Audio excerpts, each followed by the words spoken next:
Hello guys, perkenalkan saya Nurse Fikriatul Hidayah, seorang perawat di ruang NICU RSPAD Gatot Subroto.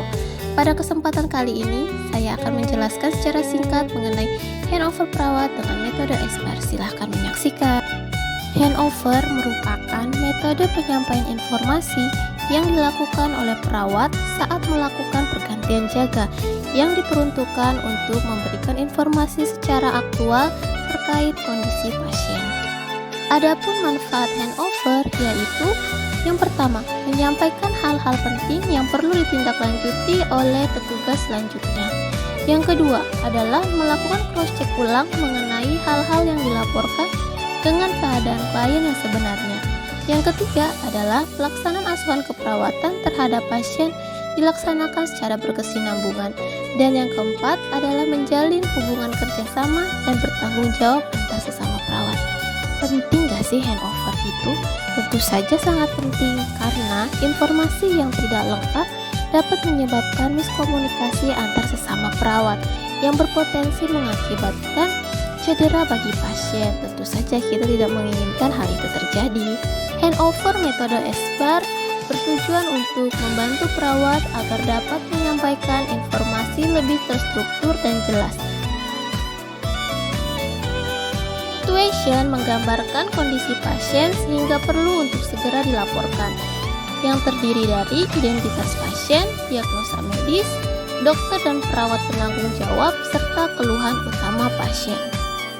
Background adalah riwayat yang berhubungan dengan kondisi pasien saat ini, yang terdiri dari riwayat penyakit sebelumnya, hasil ronsen atau laboratorium, terapi dan intervensi yang telah diberikan, serta respon dari intervensi yang telah diberikan. Asesmen merupakan kesimpulan dari analisa terhadap gambaran situasi terkini pasien, yang terdiri dari tanda-tanda vital pasien, menggunakan alat bantu napas atau tidak, adanya retraksi atau tidak, serta tindakan keperawatan yang telah dilakukan.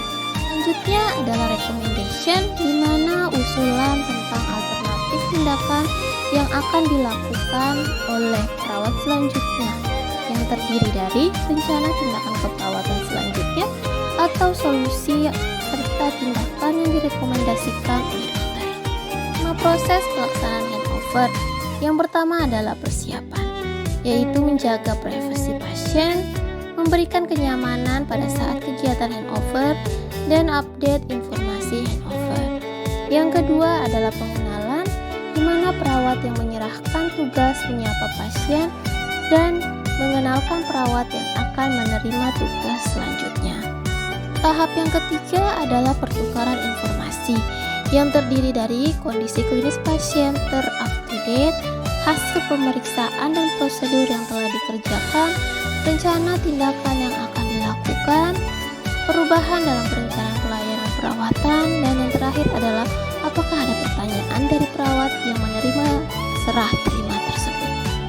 Tahap keempat adalah libatkan pasien dan keluarga pasien, seperti menanyakan apakah memiliki pertanyaan atau komentar.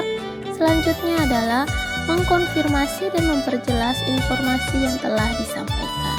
Dan tahap yang terakhir adalah pemeriksaan keamanan, yang terdiri dari peralatan kesehatan apakah berfungsi, lingkungan tidak ada yang menimbulkan bahaya, serta tempat dan alat tindakan invasif sudah diperiksa dan diaman.